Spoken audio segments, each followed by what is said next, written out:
are you and the squad looking forward to this game first and foremost? How we are?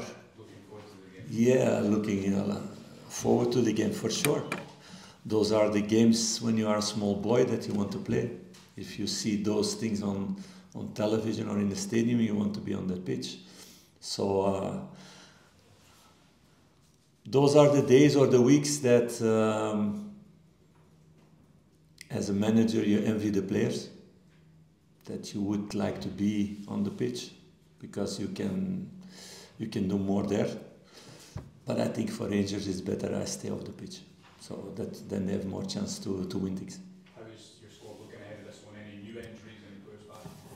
No, nothing new, only Leon Balogun doubtful, so not sure yet if he will be available or not. And yeah, we will see tomorrow. The rest, Connor Golson still out, Ryan Jack still not fit enough, so he took some minutes now with the under 18 team to get rhythm again after a long time injury. Alex Lowry the same. Oscar Cortes still out, Abi Matondo still out, and Abdallah Sima still out, and Danilo still out. So it's quite a list. Your team haven't scored the first goal in this fixture this season. Do you think that will have a big bearing on the result of the weekend? Is that something you've spoken about in the lead up to this game? We always want to score the first goal. We try that. Like most of the teams in the world, for sure teams who want to play dominant, teams who play attacking football, and we've always been, wherever we played. Was it against Celtic, was it against Benfica, or was it against Ross County? So that stays the same. The intentions are there to score the first goal. You never have a guarantee of that. And it's at the end, it's also not a guarantee if you score the first goal that you get the points. It's about 90 minutes going full and not giving away chances and scoring your chances and being really effective in games like this. You know, these are different kind of games for both teams than the other league games that you have less occasions to score than in a normal league game. Philippe, just to go back to your squad, Ben Davis and Ridvan Yilmaz came on last weekend, not played many minutes recently. Are they both available and ready to start in what could be the biggest game of the season? I cannot give my starting 11, that would be too easy. Yeah, it was a good try, but it was a really smart question to get that. So it's always a decision with the medical staff, with the performance staff also, after players who didn't play for a long time and players coming out of injury. What is the best way, short and long term? So we always make these decisions together. No, they make decisions about playing minutes and I decide if players start or they come on. But I always stick to those numbers because it's a story together. Maybe at one moment you need to take more risk. We will see if that moment comes. I take it goes without saying that this is a must-win if you want to become champions at the end of the month. I don't totally agree with that. Okay. So if you have a draw there, you still can become champion. Even if you lose, but that's a really, really long shot and too long shot for me. But with a point also, but we go full for the 3 points. Clear, very, very clear. Doing that, then you can make an incredible comeback in that way, and you can make a really big statement also. In terms of the games against Celtic that you've been in charge of, they've been close. What needs to change for your team to get all 3 points? Start of the game was not good in both, so that's a big point. Efficiency also, we can still be more efficient. We're working hard on that. It's also much better than it was a few months ago, and you see that in all the stats. And like you said, in the other 2 games, it was really close to getting these results. That's also the thing with the list of players that are not available. It's a long list, but it's been a long list already for months, and that's been the strong point, that the team was always ready to to do the job, even players playing out of position to do the job for the team. And in that period, they did a lot of good things. They need to take that towards this game. So they, how Alex said that? They chipped away. They chipped away. So I started to practice on my Scottish. They chipped away 4 points. They won a League Cup. They are in the cup of the Scottish Cup. They were first in the group in the Europa League. They played good games against Benfica. They were 2 times close against Celtic for more. So we need to continue in that way, and that we need to show tomorrow again. Philip, I guess having a lot of belief will be key in this game tomorrow. How much have you had to work on that side of Zero on that. No, I don't think I need to put belief in my team this week. No, I feel belief in my team. I feel they're hungry, they have desire to show themselves as a team, not as an individual. No, for sure that belief is here. That's not work of one day or a few days before a game. No, it's a confirmation what they've been doing for months. Like I said, all these things are really positive things. And yes, it's true, we had in 4 days a big bubble on the road, but they've been really consistent over all these months in the results. And we're really close by showing our level to close this gap of 7 points, what would be amazing, what nobody expected 6 months ago.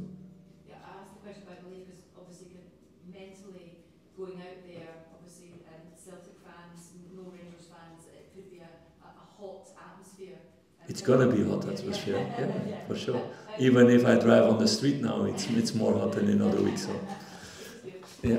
How confident are you that your players can cope with that side of things? I'm really confident about that. I have no doubts about that. And it's you need to love that if you want to be a player here or in this town. And I know many love to play here. And it's the case when you're on that pitch, and I know that from the past when I was there on the pitch. You know, as a player, the more people boo at you, the more people are shouting at you, the more people are negative towards you, the more they are afraid that their team don't get the result.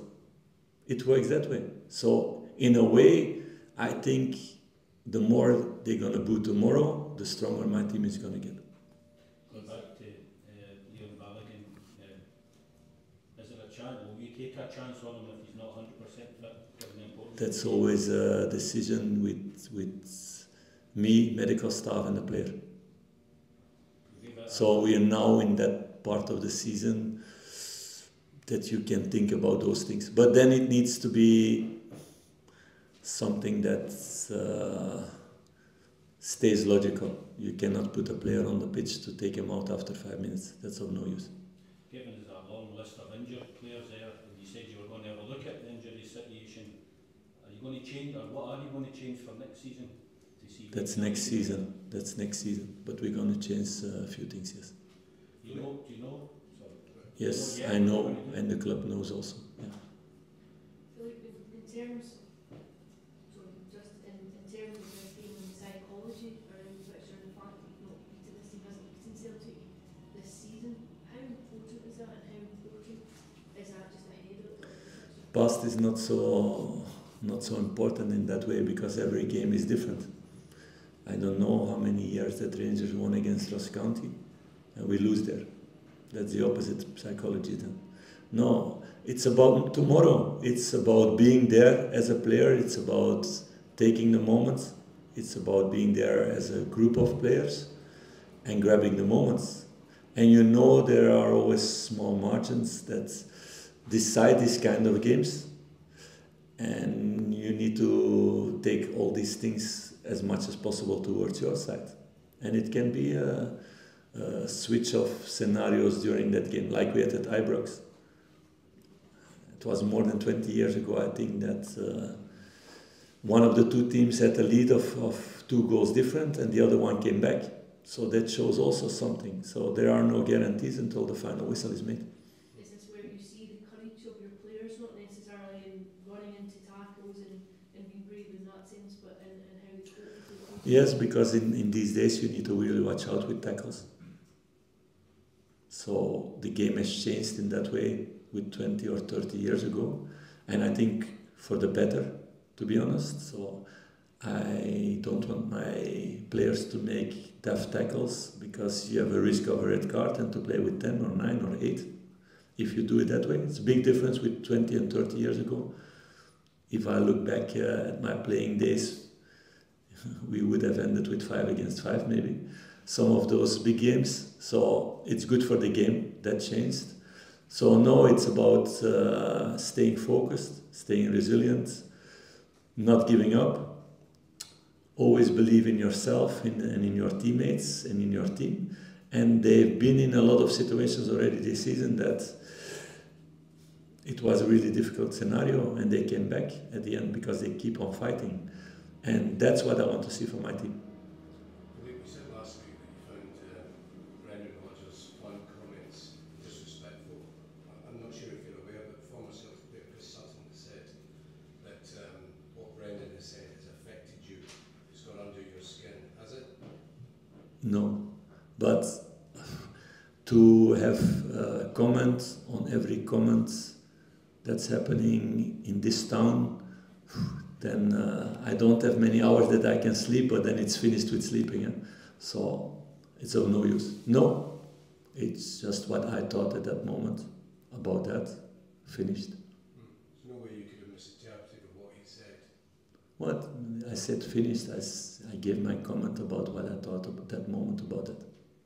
Philly, I'm interested to find out when you first came into the job, if the opportunity like tomorrow where Rangers could potentially go and win and maybe resolve or set that exciting finish for the end of the season, would you have been excited and grabbed that opportunity right at the very start when you started? And do you use that then to say to the players, this is it, we can have such a big moment tomorrow, go and have that opportunity?